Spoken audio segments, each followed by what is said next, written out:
dhewe mesti golek dalang liyane, Nduk. Oh, ngono. Iya. Ning gandeng panjenengane cita-citane wis suwe nggone kepengin nekakne awake dhewe sak kanca, siji kang den udi supaya awake dhewe bisa ngabyantara sowan bengi iki. Oh, kuwi seneng. Wong ditanggap uwong kok, Nduk. Oh, ngono iya. Susahe perkara apa? Ora ngerti sadurunge nek panjenengane Pak Sugianto ki pengusaha potong ayam sing sukses. Oh, ngono ah. Ora ngerti nek panjenengane kuwi piyai sugih, piyawi luar biasa, iso nanggap awake dhewe, iso nekakne Niken Salindri sing ragate larang. Oh, jebule panjenengane Pak Gianto ki nyolong pethek, piyaine prasaja, piyaine biasa, ning duwite akeh. Sing mok gelane perkara apa? Lek ku gawe rega kemuran. Kok iso kaya ngono kuwi lho. Aku ora ngerti lek juragan ayam potong kok, Nduk. Lah iya. Ning ora dadi boyo pengopo. Oh, ngono awake dhewe wis kebacut saguh sesuai kelawan petung sing wis ana. Tur dasare piyayi utawa Pak Gianto ki saha Ibu Yayu ki nek tanggung jawab ora umum, Nduk. Tanggung jawab perkara apa? Awake dhewe iki wis dilunasi ket 5 sasi kepungkur lunas nas. Dadi awake dhewe sowan rene kuwi asline sak nyatane nyaur utang. Oh, ngono iya. Iya. Piyayi lek tanggung jawab iki kaya ngono nok. Iya, nyaur utang, heeh. Dadi nuwun sewu gandeng wis dilunasi ket 6 sasi kepungkur, kanca-kanca yoga karo sinden. Bayarane aja ngenteni sesuk-esuk, ngenteni esuk tanggal 22 bar karo Mediun. Oh, iya.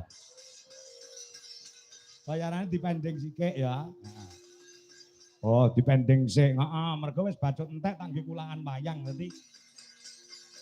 Oh, ngono. Iya. Dadi esuk tanggal 22 kuwi ning Mediun, heeh, ning lapangan Pujasera HUT Golkar yang ke-61. Mengko bayarane didobel. Oh, ngono. Iya. Ora apa-apa sing penting dibayar. Oh iya. Nggih stoke dawuh. Mula kang saka kuwi nok. Ya, bengi iki aku ya biyen ki kerep ning mantingan ning ora kaya bengi iki to no. Apa iya. Jan. Sing mirsani iki nganti kebak daleme Pak Gianto nganti ora muat nganti tekan kono dikei video elektron. Videotron. Ya. Saking penuh, sing nonton akeh, sing nonton akeh ning sing nanggap diarang-arang iki. Diwiwiti saka panjenengane Pak Gianto, kok muga-muga piyayi ngrancang kene tak dongakne kabeh wong ngrancang sugih kabeh. Amin. Bekasane bondo donyane turah-turah. Amin. Awake sehat, amin. Sumbene duwe gawe nanggap wayang, amin. Oh iya. Ngono ya, iya. Diwiwiti karo Pak Gianto, duwe gawe sing ngrawuh pirang-pirang, duwe gawe sing kemareng nekseni pirang-pirang. Ki apa to? Maknane apa to karepe? Apa to sediane panjenengane Pak Sugianto? Kuwi pengen sing padha rawuh ndongake marang temanten sekalian. Oh, ngono. Iya. Mantane putri, penyanyi Mbak Nadia, Abibita, Romadoni, AMD. Oh, ngono, pertanian. Pertanian apa peternakan aku ora ngerti. Ya. Sing wis lakon dauk kelawan Mbak Mas Irfan Ardianto SPD. Oh, ngono putra saka panjenengane Bapak Sukamto saha Ibu Anjarani. Ingkang lenggah ana ing Cakung Jakarta Timur. Oh, ngono ya, Yang. Iya. Iki disuwuni panjurung pandonga temanten sekalian nyuwun pandonganipun ing sampun kepareng rawuh. Mongko, Nduk, dawuhe para winasis dongane wong 40 kuwi mandine padha karo dongane wali siji.